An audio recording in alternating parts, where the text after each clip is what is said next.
Hello, bachcho. Let's read the question. Question says assertion when the direction of motion of the particle moving in circular path is reversed, the direction of radial acceleration still remains the same at the given point.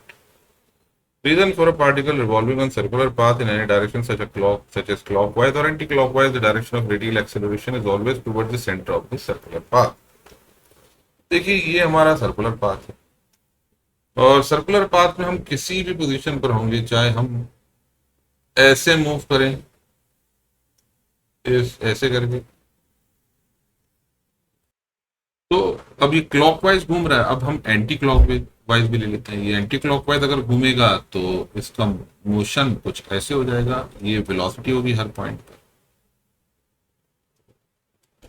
अब in either case centripetal acceleration is in the same direction, यानी radial acceleration जो है, जिसको हम centripetal acceleration भी बोलते हैं, ये सेम डायरेक्शन में डायरेक्टेड है। और यहां पर भी सेम सिचुएशन है, AC AC AC means direction of motion is not changing, sorry direction of acceleration is not changing, but direction of motion हमारा चेंज हो गया। तो assertion when the direction of motion of the particle moving in circular path is reversed, direction of radial acceleration still remains the same।